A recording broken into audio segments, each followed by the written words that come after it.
Okay, so now we're going to cover Moses, the 6th through the 10th plague, but I'll cover the 5th a little bit. So we talked about the pestilence coming on to Egypt. The one thing that I want to clarify is that the pestilence took out all of Egypt's animals. So here's a kingdom that very much relies on the labor of animals as well. Obviously, food for cows and that kind of stuff and milk, but also it took out all of the camels, all of the donkeys, all of the horses, but none of the ones in Goshen were harmed. So even when the officials went, they were like, that's a head scratcher. I don't even know what to do with that. So, but because Pharaoh at this time wouldn't let people go, he was like, basically Moses came back to Pharaoh and said, look, man, you got to let our people go. If you don't, you are going to be struck again. And so God told Moses and Aaron, basically, go into the furnace over there and grab some handfuls of soot and go before Pharaoh.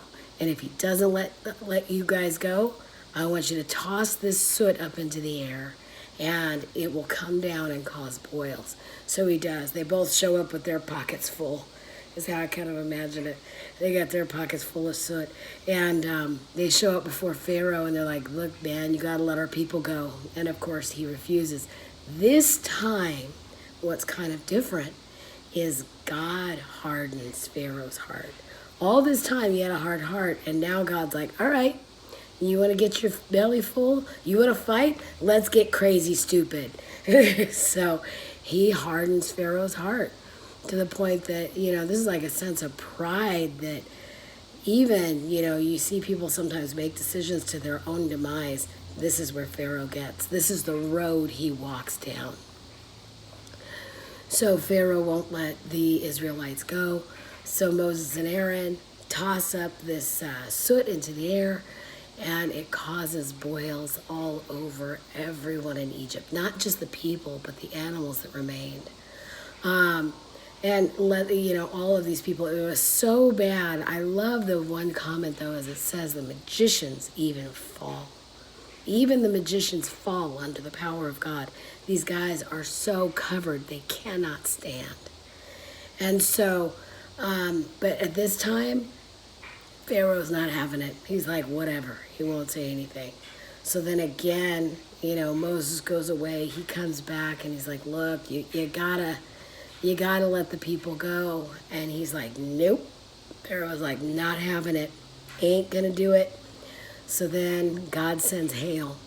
So Moses prays and out comes this huge, huge, huge thunderstorm. And what's interesting is during this time, people are beginning to listen to Moses. Even the Egyptians, it says some of the Egyptians heeded the warning of Moses and brought in their animal and their people from the fields. But other people, the other Egyptians that didn't care, didn't listen, they lost people in that hailstorm. A really, really bad hailstorm, the worst that there had ever been recorded there at that time. And it also took out some of the crops, the flax and the barley at that point had flowers on them, and it took them out. And so it was crazy how much it took out of their produce. So again, Moses goes back, and of course Pharaoh's like, yeah, okay, I'll let you, but then he changes his mind again. I mean, we should just call this guy Waffles McGee. He'll say it for a second, it's like when we're kids and we're like, or when you get real, real sick and people plead with God, I'll do anything, just relieve me from this moment. And then the moment passes and then people go back on their word. Same thing. Human nature doesn't change, unfortunately. So anyways, same thing happens with Pharaoh. He's not going to let the people go. So he was like, all right, again, only the men can go. And Moses is like, that's not part of the deal. You got to let us all go. And so he said, if you won't, I'm going to pray and God is going to send locusts. So God sends this wind from the east, and it comes, and as it does, all of these locusts come in like they've never seen before, and they devour everything. There is not a leaf standing on the tree. And now at this point, there was millet and wheat that had not harvested yet, that hadn't flowered yet. And that was their hope to have for sustenance. It was gone, completely gone. The locusts came and devoured all of it, every bit of it. So then, after the locusts, they pray for relief, and then this darkness comes. Moses really asked for a release from the locusts, but then Pharaoh again kind of goes back on his word, and so Moses prays that this darkness will come onto the land. And they said it was so thick almost that you could feel it. Goshen was clear, sunny skies. It was great. But where the Pharaoh lived, it was dark, complete darkness for days. And finally he sent somebody to go and retrieve Moses and get word from him. And basically during this time, again, Pharaoh's like, all right, you can go. You can go. You can even take the women and the children, but leave your property. And Moses is like, no, we have to sacrifice to our God. We must take our animals, and we won't know which one we're choosing until we get there. And basically, this is like the final showdown. So Pharaoh's like, nope, can't have it, nothing doing, get out of my sight, I don't ever want to see your face again. Moses is like, that's fine, you don't ever have to see my face again, I'm gone. So then after that, God sends basically death to come and take the firstborn, to claim the firstborn. And this is where the holiday Passover comes from. It's a remembrance of what happened. Any good holiday comes from a historical moment. It's a way of remembering. And that's what they do here, is this is a remembrance of Passover. And so now we are leading into the 10th plague, which is where Passover comes from. So during this time, God sent death to come and take the firstborn, and not just of every human, but even the animals that remained in the land. So with this, though, when this happened, Moses was also given instruction to the Israelites and what they were to do. They were to have a meal in their home, and they were to slaughter a lamb and smear the blood on the doorposts above their homes. And when death saw that, he would pass over, and everyone in the house would remain. And when Moses gave this edict to Pharaoh, he said, all of the firstborn of your land will die.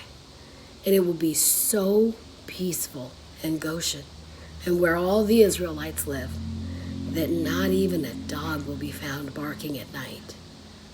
And there will be a great wailing and contrast over all of Egypt, over where all of your people live. Not one house in Egypt will be unmarked by death.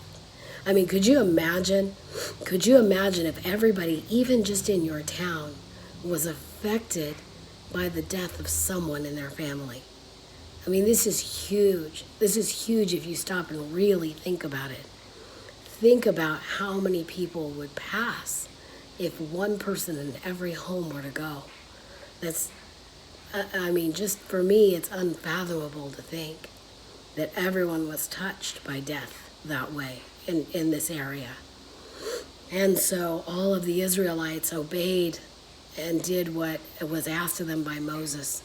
And at midnight, death came, and there was such a wailing in Egypt. And finally, this is what broke Pharaoh.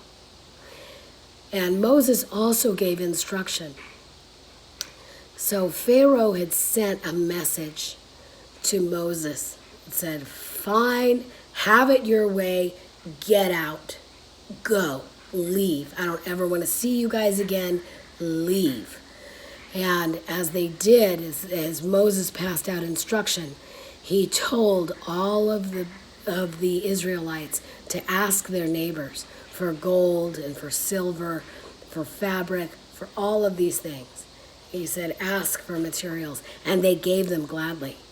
They gave them gladly as God promised, is that they would leave with rejoicing and they would have spoils. So here is that promise at the end. And as they go to leave, it says even a rabble of non-Israelites left with them. So these may be local servants that came from other countries. Some may be even Egyptians, because as we saw, there were some, when the hailstorm came, that even some of these Egyptians began to believe in this Israelite, in his God, whomever this God is. And it shows that God made a distinction of his people amongst the others. And so with this, they began to collect their things. Additionally, another part of Passover is there is this portion of Passover where they celebrate eating unleavened bread. There's a festival of unleavened bread. And where this comes from historically is that the Egyptians left so quickly that they had bread in their kneading boards that they didn't even have a chance to add yeast to. They wrapped up their bread, they tied up their kneading boards, and they carried them. They began to carry everything they had and to get out of Egypt quickly. And they collected these spoils from their neighbors on the way out. Eventually, Pharaoh's heartbreak subsided and turned into anger. And he began to pursue Moses and his people. And as he's pursuing, they go to the Red Sea. And Moses steps into the water as God instructs, and the water separates. And the Israelites pass on dry land. It's an amazing miracle. And even more so as they pass, and these are millions of people that are leaving. And eventually, Pharaoh is in hot pursuit of them. And as they go, and as the last Israelite passes through on dry land, and as the Egyptians are closing in on them on the water, God releases the water. Not an Israelite was harmed, and the Egyptians were swallowed up by the water, those that had gone in. So it's pretty impressive. It's an amazing story. I can't imagine what it was like to live through that. Certainly you see these people who are in desperate situations, and all of a sudden they've been freed and liberated. So it's an amazing account of what happened. I'd love to encourage you to go and read it. This part from the 5th plague through the 10th plague is in Exodus, from chapter 9 all the way through chapter 11. 12. So because that also covers Passover. Anyways, I would encourage you to read. I hope that you guys would go in and read it for yourself and form your own opinions as well. All right, have a blessed day.